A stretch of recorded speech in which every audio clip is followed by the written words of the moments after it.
Mais uma vez eu cumprimento os irmãos com a paz do Senhor, aqueles que chegaram agora, aqueles que conectaram agora, que o Senhor possa continuar falando através da minha vida, e Ele possa alcançar a vida de cada um que está aqui nessa noite, a cada um que está participando via YouTube.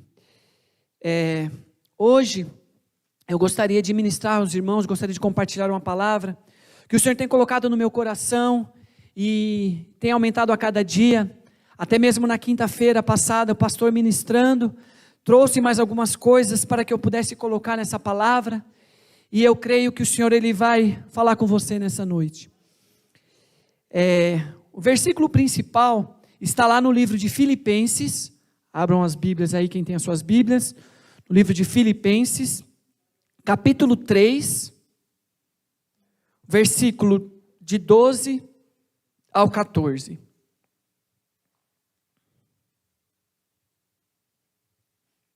Amém? Filipenses 3, capítulo 3, versículos 12, 13 e 14. Amém?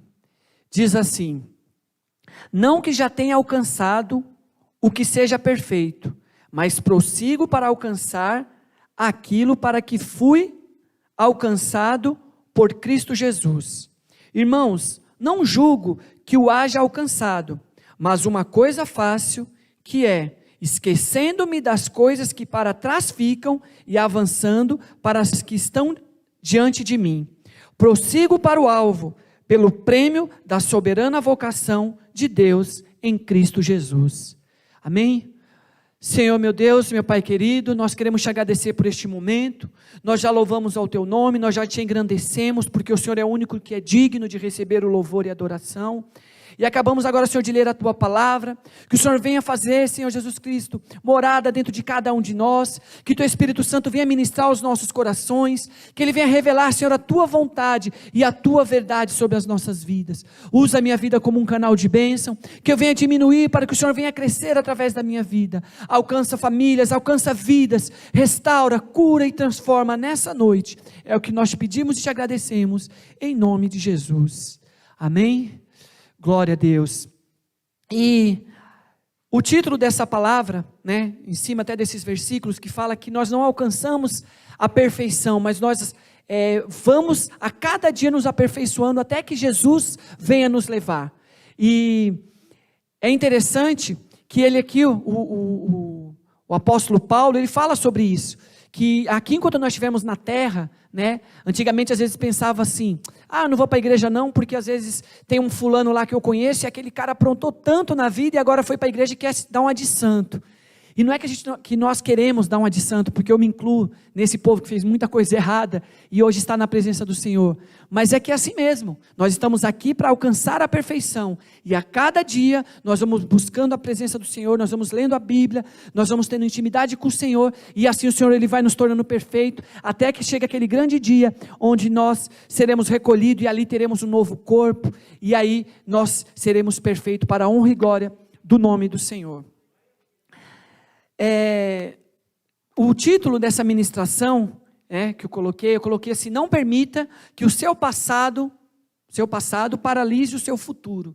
Então eu tenho conversado com muitas pessoas, nós vemos às vezes pelas redes sociais que as pessoas expõem as suas vidas nas redes sociais, e eu tenho percebido que tem muitas pessoas que têm paralisado as suas vidas por algumas situações que elas não estão conseguindo administrar. Situações que todos nós estamos sujeitos a passar. Às vezes é uma morte de um ente querido, às vezes é uma separação, é um divórcio, é a perda de um emprego, é a morte de um filho, é a morte de N coisas que iremos passar, porque a palavra do Senhor, Jesus ele falou assim, tem de bom ânimo, porque eu venci o mundo e vocês também vão vencer. Então, Jesus ele nos alertou que nós teremos aflições neste mundo, mas que nós possamos crer, que nós possamos permanecer, e Ele vai nos ajudar a vencer cada situação dessa. Todos nós temos um passado, às vezes tem uns que sofrem mais, tem outros que sofrem menos, né? E você sempre vai procurar uma pessoa que sofre mais que você. Às vezes você pensa assim, eu estou passando por isso, isso e isso. Mas às vezes você conhece uma pessoa, você conversa com uma pessoa e você percebe, fala, não, eu ainda estou bem, porque tem gente que está pior do que eu. E assim é a nossa vida, né? Tem pessoas que passam por outras coisas, pessoas que passaram por frustrações, pessoas que tiveram palavras, né? Às vezes desde a infância, que você ouviu às vezes dos seus pais, ouviram dos seus professores, ouviram de alguém, que aquilo meio que te retardou, aquilo meio que paralisou a sua vida. Então, violência, abusos, maus tratos, tudo isso infelizmente nós passamos, tudo isso alguns passam mais que outros. Mas o que eu posso fazer então, Fabiano, para que isso que eu passei lá no meu passado, né, isso que aconteceu com a minha vida, o que eu faço então para que eu não fique com a minha vida paralisada, para que eu consiga ter um casamento abençoado, para que eu consiga ter um trabalho abençoado? O que eu faço, Fabiano? E aqui eu vou compartilhar algumas pessoas da Bíblia, que assim como eu e você pecaram, e assim como eu e você tiveram algumas situações que poderiam ter a sua vida paralisada, mas eles passaram por situações e eles não paralisaram, eles conseguiram caminhar em frente, seguindo a Jesus, e conseguiram ter vitória. Então, eu vou falar de alguns sentimentos que às vezes assombram o nosso coração, alguns sentimentos que pairam na nossa mente, que quer nos roubar, que quer nos paralisar, que quer nos fazer ficar parado, não frutificar, né? E o primeiro sentimento, né, antes de falar sobre os sentimentos, essas pessoas que passaram por isso, elas entenderam que aqui na terra é só uma passagem. Nós não pertencemos a este mundo. Quando nós aceitamos Jesus, quando nós nos convertemos ao Senhor, a palavra de Deus nos diz que nós se tornamos peregrinos nesse mundo. Lá em 2 Coríntios 5,17, o apóstolo Paulo diz assim: pelo que se alguém está em Cristo, não, isso aqui não, desculpa irmãos, o versículo é Filipenses 3, 20 e 21, que diz assim: mas a nossa cidade está nos céus, onde também esperamos o Salvador, o Senhor Jesus Cristo, que transformará o nosso corpo abatido para ser conforme o seu corpo glorioso, segundo o seu eficaz poder de sujeitar também a si e a todas as coisas. Então nós não pertencemos mais a este mundo, nós estamos aqui neste mundo, mas as leis deste mundo, elas não estão mais sobre as nossas vidas. Nós temos um Deus que rege as nossas vidas, Ele é o nosso Senhor, Ele é o nosso Deus, e as nossas vidas estão nas mãos deste Deus maravilhoso. O primeiro sentimento que eu queria aqui falar, e o primeiro personagem, é o sentimento de egoísmo. O egoísmo tem roubado muitas pessoas, o egoísmo tem paralisado muitas pessoas. E o egoísmo aqui não paralisou, mas esses dois personagens tiveram esse sentimento. E está lá em Marcos 10, do 35 ao 45. Diz assim: e aproximaram-se dele Tiago e João, filhos de Zebedeu, dizendo: mestre, queríamos que nos fizesse o que pedirmos. E ele lhes disse: o que quereis que vos faça? E eles lhes disseram: conceda-nos que na tua glória nos assentemos, um à tua direita e um à tua esquerda. Mas Jesus lhe disse: não sabeis o que pedis. Podei-vos beber o cálice que eu bebo, e ser batizado com o batismo que eu sou batizado? E eles lhes disseram: podemos. Jesus, porém, disse-lhes: em verdade, vós bebereis o cálice que eu beber, e sereis batizado com o batismo que eu sou batizado. Mas assentar-se à minha direita ou à minha esquerda, não me pertence a mim concedê-lo, mas isso é para aqueles a quem está reservado. E os 10, tendo ouvido isso, começaram a indignar-se contra Tiago e João. Mas Jesus, chamando-os a si, disse-lhes: sabeis que os que julgam ser príncipes das gentes, delas se assenhoreiam, e os que grandes usam de autoridade sobre elas. Mas entre vós não será assim. Antes, qualquer entre vós que quiser ser grande, seja o vosso serviçal. E qualquer dentre vós que quiser ser o primeiro, seja o servo de todos. Porque o Filho do Homem também não veio para ser servido, mas para servir e dar a sua vida em resgate de muitos. Então essa passagem fala do momento onde o Tiago e o João chegaram em Jesus e falaram assim: ó Jesus, por favor, faz uma coisa para a gente. Aí Jesus fala: o que vocês querem? Aí eles falam assim: permita quando a gente estiver lá no céu, eu fique à direita e o outro fique à esquerda sua. E Jesus falou assim: não, mas não funciona bem assim. Não sou nem eu que vou escolher, já está reservado lá e é Deus que está sabendo, não está reservado. E outra coisa, vocês querem ser o primeiro, mas para vocês serem o primeiro, vocês têm que servir a Deus. Então aqui eles queriam status, né? Eu creio que na época, se fosse uma época de hoje, eles queriam até fazer uma selfie com Jesus, colocar lá no status, né? Para dar um status na vida deles. E eu vejo que não tinha humildade. Eles estavam entre 12, né? 12 apóstolos, e eles se sentiram melhor do que os outros. Falaram assim: não, o lado direito e o lado esquerdo de Jesus pertence a gente. Então, está cheio de gente assim, né? Egoísta, que acha que pode mais do que os outros, que não quer dividir alguma coisa com as pessoas.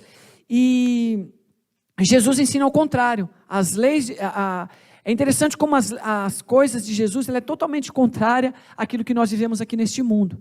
E aqui ele fala isso: se você quer ser o primeiro, seja servo. Se você quer ser servido, sirva. Eu no encontro de casais, eu lembro muito bem dessa palavra, que falava assim: se você quiser ser tratado como um rei na sua casa, trate a sua esposa como rainha, trate os seus filhos como príncipe, e aí você vai poder ter o tratamento de rei. E é isso que eu tento fazer na minha casa. Eu trato a minha esposa como a rainha, eu trato meus filhos como príncipe, como princesa. Eles estão ouvindo agora, eles sabem disso. Eu sempre falo: Ana Clara, você é minha princesa, você sabe disso, né? E aí ela fala: eu sei, então você é o rei, né, pai? Eu falei: isso, eu sou o rei, e assim que vai ser. E então é isso, às vezes as pessoas, elas querem tanto ser servida, tanto ser paparicada, e não é isso que Deus tem para nós. O Senhor Jesus, Ele veio a essa terra para nos servir, Ele morreu na cruz por cada um de nós, e assim também nós devemos servir os nossos irmãos, servir aqueles que estão mais fracos, ministrar a cada um, e assim é que nós devemos fazer. Então, que esse sentimento, nós vamos continuar lendo aqui, nós vamos ver que esse sentimento, por mais que ele passou por isso, esse sentimento não paralisou ele. Depois tem um outro sentimento, um sentimento de vingança. Quantas pessoas vingativas nós vemos, né? Seja no trânsito, em qualquer lugar as pessoas são vingativas. E lá em Lucas, capítulo 9, versículos 52 e 54, diz assim: e mandou mensageiros diante a sua face, e indo eles, entraram numa aldeia de samaritanos, para lhe prepararem pousada. Mas não o receberam, porque o seu aspecto era como de quem ia a Jerusalém. E os seus discípulos, Tiago e João, de novo, Tiago e João, vendo isso, disseram: Senhor, queres que digamos que desça fogo do céu e os consuma, como Elias também o fez?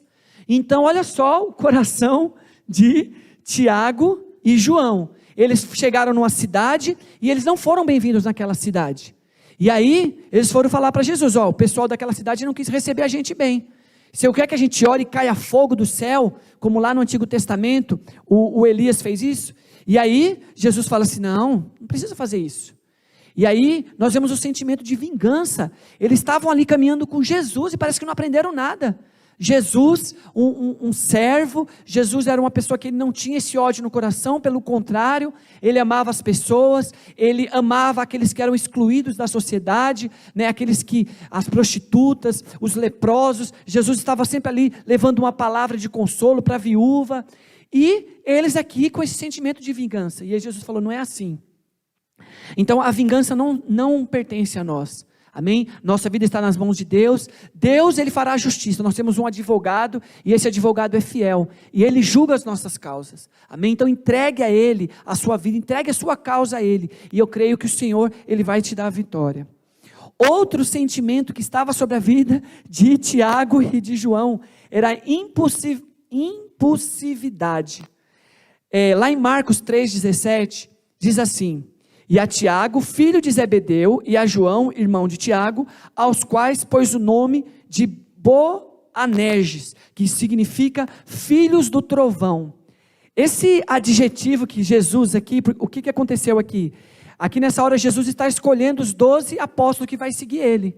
E aí, ele vai falando que escolheu Pedro, que era pescador, e aí chega nesses dois e fala, escolheu o Tiago, filho de Zebedeu, e João, irmão de Tiago, aos quais pôs o nome de Boanerges, que significa filho do trovão.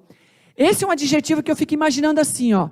Se alguém chegasse em mim e falasse assim, ô Fabiano, tem como você tomar conta dos meus filhos? O nome dele é Pedro e Tiago, mas eu chamo de filho do trovão. Eu imagino essas crianças viradas, daquelas crianças que pula no sofá, que bagunça, que chuta o cachorro, que faz aquela baderna. Falar que é filho do trovão, eu imagino isso. E aqui, Jesus, ele conhecia o sentimento, Jesus, ele conhece o nosso sentimento. Não adianta, irmão, tentar esconder. Jesus, ele conhece. Mas mesmo assim, Jesus escolheu aqueles dois. Jesus podia falar, esses dois aqui, sem chance, mas Jesus escolheu. Porque Jesus, ele não escolhe os capacitados, mas ele capacita aquele que ele escolhe. E assim é para a minha vida e para a sua vida. Jesus, ele nos capacita a fazer a obra dele. Então, essa impulsividade também, imagino que era assim, as pessoas que são impulsivas, elas não têm freio na língua, né? Tem gente que fala assim, eu falo mesmo, e eu só falo as verdades, se não quiser ouvir, que não fique perto de mim. E irmãos, não tem freio. Quantas das vezes a gente fala uma palavra e depois nós nos arrependemos, mas aquela palavra já foi, aquela palavra já machucou, aquela palavra já trouxe divisão, aquela palavra gerou uma fofoca, aquela palavra machucou o nosso irmão, a nossa irmã. Então temos que ter cuidado com as palavras que nós falamos. Eu acho que assim, essa coisa de, eu falo mesmo, irmão, é uma pessoa sem nexo, sem educação, falar tudo que vem à sua mente. Por isso que respira, pensa bem no que você vai falar, na resposta, no tom de voz. Eu aprendi muito isso. Às vezes você quer falar uma coisa para uma pessoa e dependendo do tom de voz que você vai falar, né, a pessoa entende diferente. E a gente vê muito isso hoje em dia nas redes sociais. Às vezes você escreve uma coisa, né, a Lidiane tem muito disso. Às vezes ela escreve uma coisa no grupo, mas ela falou, eu vou mandar um áudio que às vezes pelo tom da minha voz você vai entender o que eu quero passar. E é assim, o tom da nossa voz vai dizer isso. Mas esses sentimentos, o sentimento que eles tiveram do egoísmo, da vingança e da impulsividade não paralisou eles. Porque aqui nós vemos outras passagens, lá em Marcos 5,37, quando Jesus curou a filha de Jairo, quem estava lá presente? O Tiago e o João, estava ali caminhando com Jesus. Depois, lá na transfiguração, quem é que estava lá também? Tiago e João.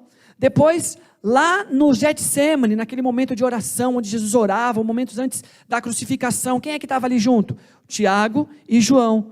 Na preparação da ceia, quando Jesus manda preparar a ceia, também estava ali Tiago e João. E duas dessas passagens foi antes de Jesus falar que nenhum dos dois ficaria nem à direita nem à esquerda, e duas passagens foram depois. E o que eu vejo aqui? É que não é porque você está na igreja que você não vai errar. Às vezes nós erramos, mas que esse erro, ele seja pensado, fala assim, poxa, eu errei, eu vou aprender com esse erro, e eu vou continuar firme, eu vou continuar a presença do Senhor, porque foi isso que eles fizeram. Eles podiam falar assim, Jesus falou que eu não vou ficar nem na direita nem na esquerda, e não sabe de uma coisa? Não vou mais seguir Jesus, vou seguir minha vida. E pelo contrário, eles continuaram firmes na presença do Senhor. O João, ele teve um papel muito importante, ele escreveu 5 livros da Bíblia, né? Ele teve um papel muito importante aqui no evangelismo, no levar da palavra do Senhor ao mundo inteiro. Então, por ele não ter sido paralisado por essas palavras que Jesus falou para eles, por esses sentimentos que estavam sobre eles, eles tiveram grande valia no reino do Senhor ao escrever esses 5 livros da Bíblia. Outro sentimento que às vezes paralisam as pessoas é o rancor e a mágoa. O rancor e a mágoa têm paralisado muitas pessoas, têm deixado pessoas vivendo um peso que elas não precisam mais carregar. Aqui em 2 Reis, capítulo 5, versículo 2 e 3, diz assim: E saíram as tropas da Síria e da terra de Israel, e levaram presa uma menina, que ficou ao serviço da mulher de Naamã. E essa disse à sua senhora: Oxalá que o meu senhor, se estivesse diante do profeta que está em Samaria, ele o restauraria da sua lepra.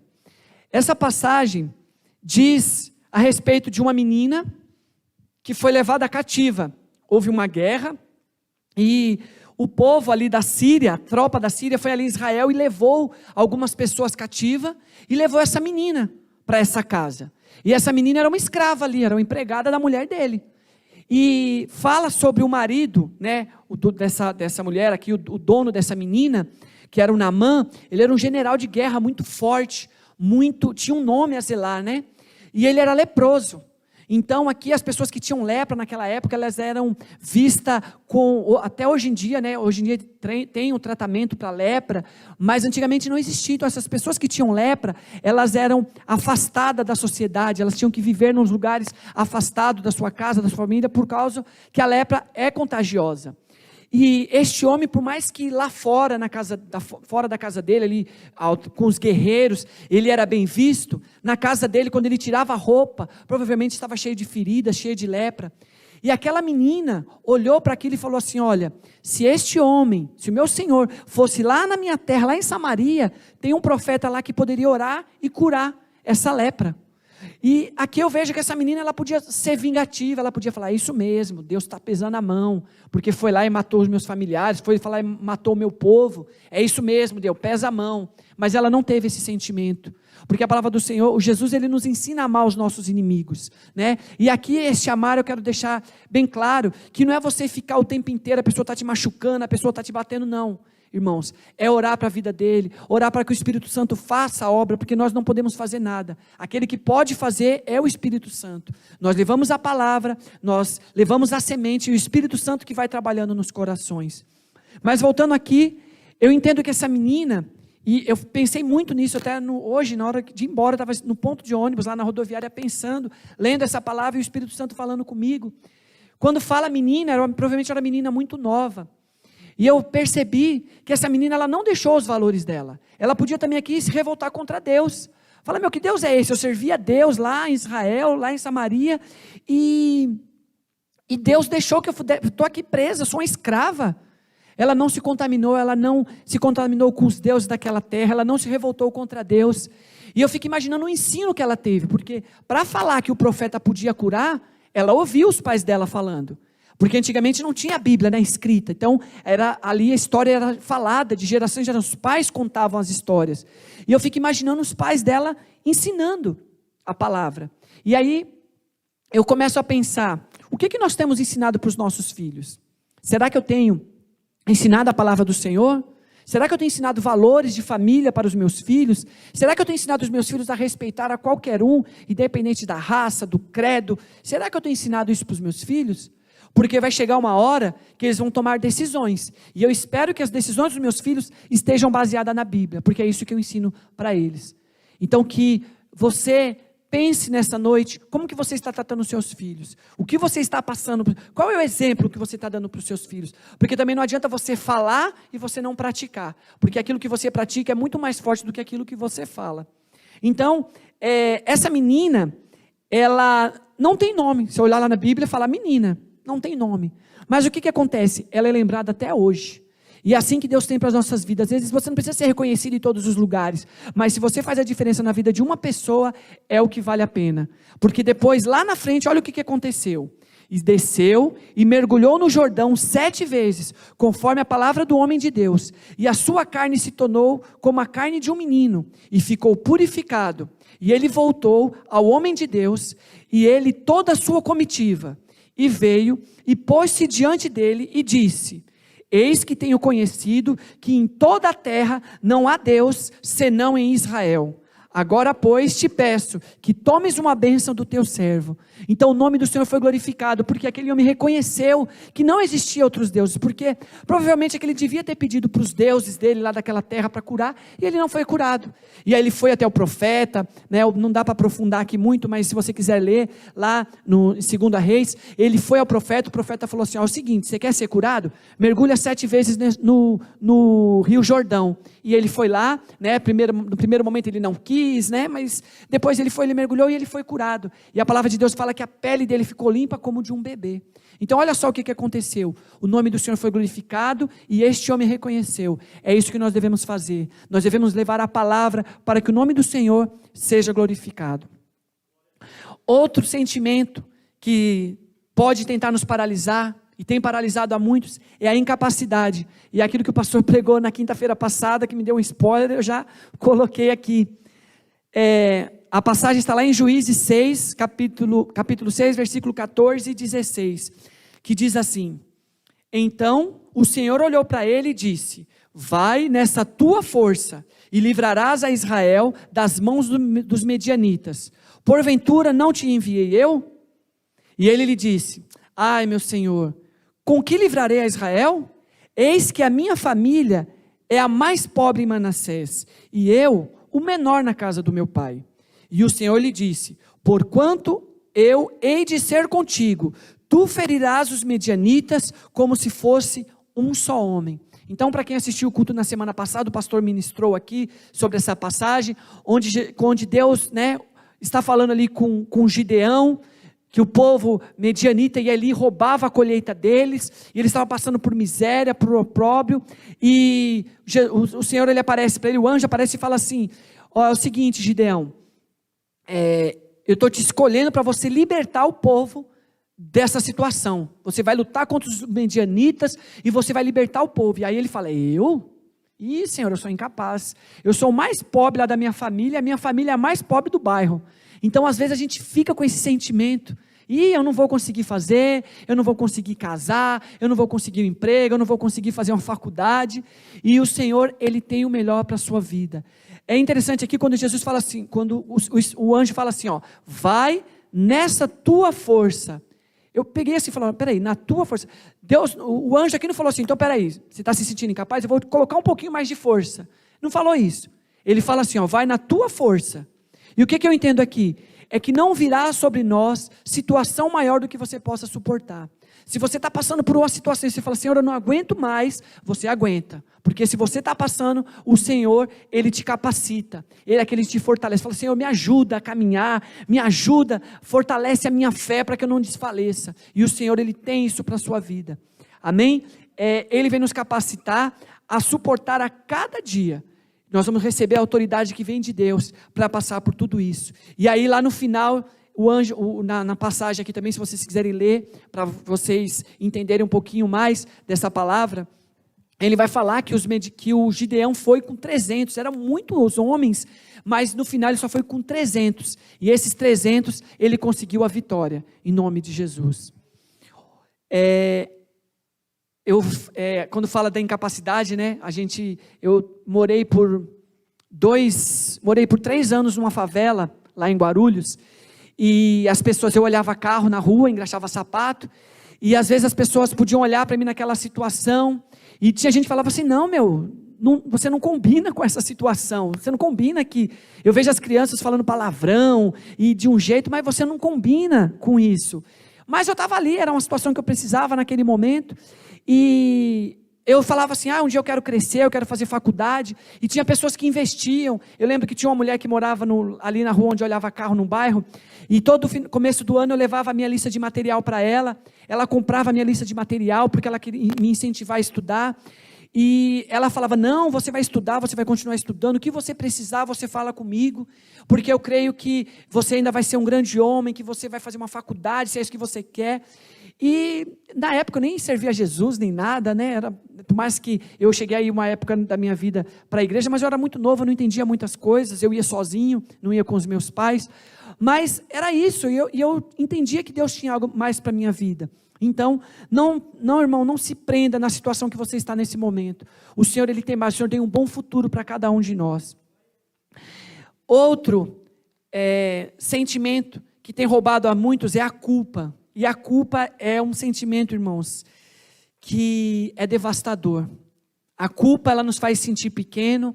A culpa nos faz não nos sentir merecedor de algumas coisas. É um fardo, é um peso. A palavra do Senhor diz para que nós deixemos o nosso fardo ali. A palavra de Deus diz: aqueles que estão cansados e sobrecarregados, para que nós possamos colocar o nosso fardo, para que Jesus nos ajude. E lá em Lucas, capítulo 22, versículos 59 e 62, diz assim: e passada quase 1 hora, um outro afirmava dizendo: também este verdadeiramente estava com ele, pois também é galileu. E Pedro disse: homem, não sei o que dizes. E logo, estando ele ainda a falar, cantou o galo. E virando-se o Senhor, olhou para Pedro, e Pedro lembrou-se da palavra do Senhor, como lhe havia dito: antes que o galo cante hoje, você me negará 3 vezes. E saindo Pedro para fora, chorou amargamente. Então aqui é uma passagem onde, um pouquinho mais para trás, Jesus está falando que vai passar por algumas situações, que Jesus vai passar pela morte, e aí Pedro fala: não, Jesus, estamos aqui juntos, e se eu tiver que lutar, se eu tiver que matar, se eu tiver que morrer, eu estou aqui junto. E aí Jesus fala: ó, não é bem assim não, Pedrão, você tem que se converter mais, e é o seguinte, antes que o galo cante, você vai me negar 3 vezes. E aí, Pedro ficou assim, né, sem saber o que estava acontecendo, e continuou. Aí mais para frente acontece isso. O Jesus ali já está carregando a cruz dele, e aí o Pedro está num lugar, e aí o pessoal começa a falar: ó, esse homem aí, ó, esse Pedro aí, estava junto com Jesus. E Pedro fala: não, peraí, nem conheço. E aí outra pessoa fala: não, é sim, ó, ele fala como ele, ó, as roupas dele é muito parecida. E ele fala de novo: não, nunca ouvi falar. E aí depois outra pessoa fala de novo: ó, é sim, esse cara aí, ó, ele estava com Jesus sim. E aí quando ele nega a 3ª vez, o galo canta, e ele se lembra daquilo que Jesus tinha falado, que antes que o galo cantasse, ele negaria Jesus 3 vezes. E aquilo bateu no coração de Pedro, naquele momento, e eu creio que Pedro ele ficou muito triste. A palavra diz que ele chorou amargamente, e esse choro, eu creio que Pedro andou muito tempo com Jesus, né? Ele andou esses 3 anos aqui, o tempo que Jesus estava ministrando, o tempo que Jesus estava formando os apóstolos, e Pedro, ele foi formado, Pedro, ele passou, foi capacitado por Jesus, e mais uma vez aqui a gente vê que não é porque ele estava com Jesus que ele nunca ia errar, e assim como nós, Pedro errou, mas Pedro, o próprio Jesus, tem uma passagem um pouquinho antes também, que Jesus fala assim: ó, Pedro, o diabo está falando que quer te peneirar como trigo. E eu fui procurar, né, o que significava esse termo, peneirar como trigo. E aí eu vi ali que o pessoal coloca o trigo no chão e vai batendo no trigo, né, para que o trigo solte aquela palhinha.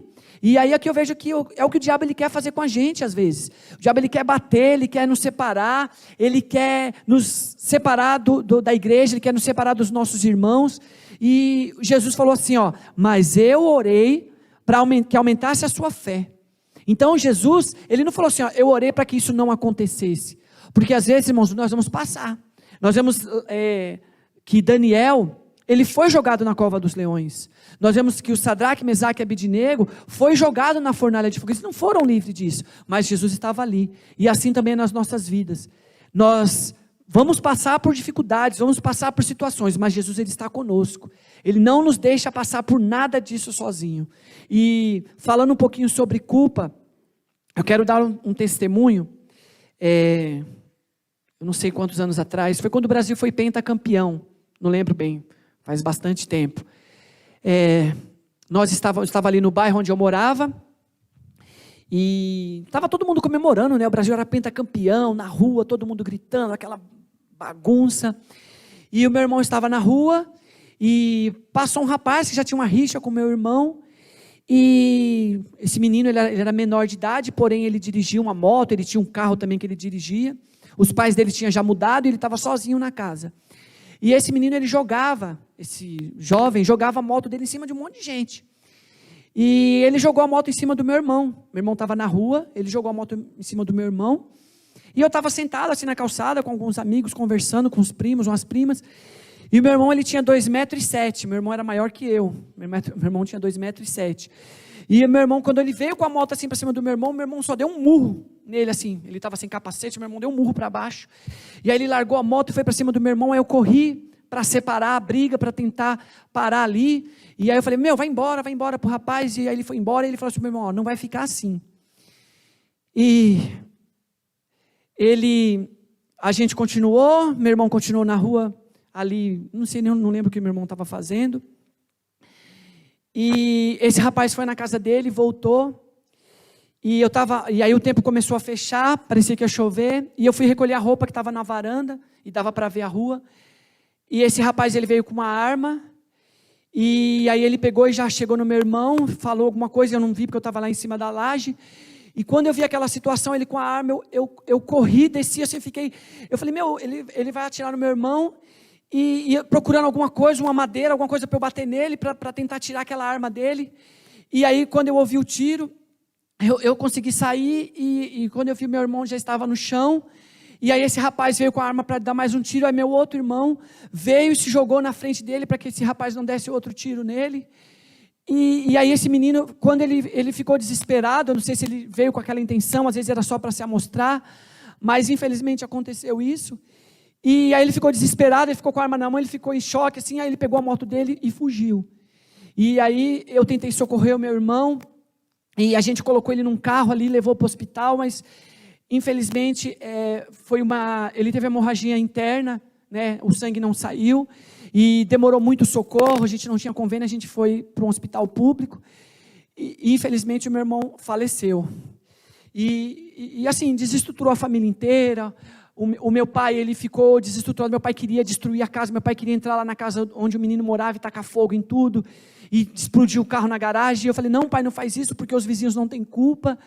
E eu falando para o meu pai, não pai, não faz isso, e ficou aquele sentimento de culpa, porque eu falei, o diabo ele colocava na minha cabeça que eu poderia ter feito alguma coisa, que eu poderia ter descido mais rápido da laje, que eu poderia ter evitado aquela tragédia, e aquele sentimento de culpa ficou me corroendo por muito tempo. Nessa época eu estava desviado da igreja, e aquele sentimento ficou sobre a minha vida, irmãos, e aquele sentimento, o diabo ele falava assim, você não deve viver, era você que devia morrer, o seu irmão era para estar vivo aqui se não fosse você. E às vezes eu passava num lugar, numa ponte, o diabo falava, se joga porque você não deve viver. E eu passava no outro lugar, o diabo falava, se mata porque você não deve viver. E eu sentindo aquilo, e eu sabia que tinha pessoas orando pela minha vida, para que eu pudesse voltar para a igreja. E mesmo eu desviado, eu não tinha forças para voltar para a igreja, mas eu orava, falava, Senhor, me ajuda, eu sei que esse sentimento não veio do Senhor, me ajuda a não ouvir a voz do inimigo, mas para que eu possa ouvir a tua voz. E aí, um dia, eu comecei a trabalhar, e aí a mente, voa, assim, depois de um mês, eu comecei a trabalhar, e aí as coisas vão mudando, você começa a ter os pensamentos em outras coisas. Depois eu voltei para Jesus, e comecei a fazer faculdade.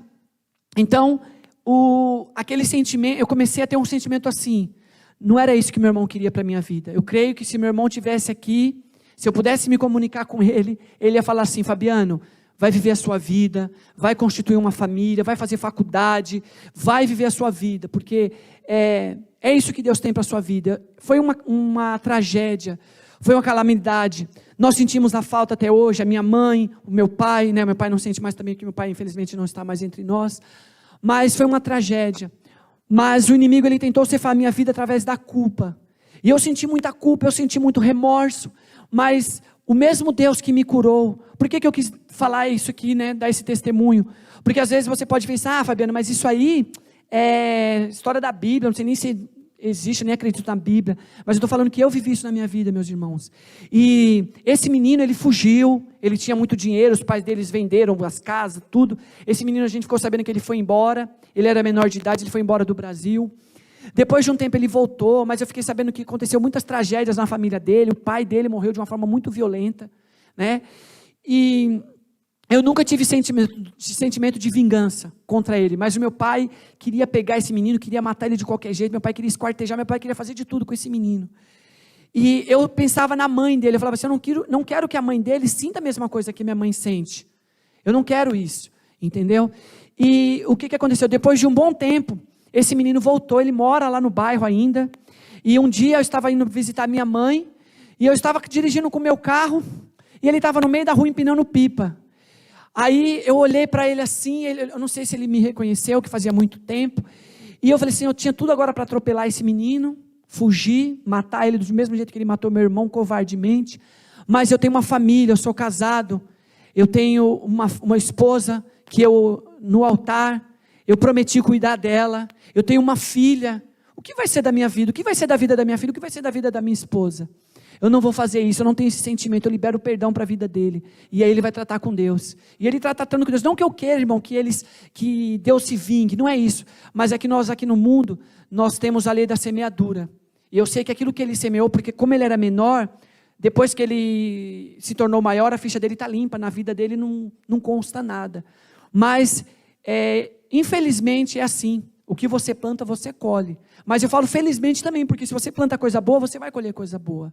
Então, meus irmãos, só para acabar, eu queria deixar esse último versículo, que está lá em 2 Coríntios, capítulo 5, versículo 17, quando Paulo diz assim: pelo que se alguém está em Cristo, nova criatura é, as coisas velhas já passaram, e eis que tudo se fez novo. Irmãos, deixe para trás o remorso, deixe para trás a culpa, deixe para trás qualquer sentimento que queira te paralisar. Viva o novo de Deus, viva as promessas de Deus que Ele tem para a sua vida. Deus tem um casamento bendito, Deus tem uma família bendita, Deus tem um emprego bendito. Permaneça firme, que o Senhor Ele tem o melhor para cada um de vocês. Amém? Eu queria chamar o pastor Freitas aqui para orar por essa palavra. Gostaria de pedir para que o Espírito Santo ele continue operando milagres, que essa palavra, ela venha trazer um incômodo para o seu coração, que ela venha trazer refrigério para a sua alma, que você vai pensando nisso a cada dia, e que você procure buscar mais a presença do Senhor, que você procure ler, cada uma dessas histórias riquíssimas, que se eu parasse aqui para contar, são tantos detalhes, mas devido ao tempo a gente vai contando um resumo de cada história, mas que o Espírito Santo de Deus, ele continue trabalhando nas suas vidas, e glória a Deus pela vida de cada um que está aí, que me ouviu até agora, em nome de Jesus.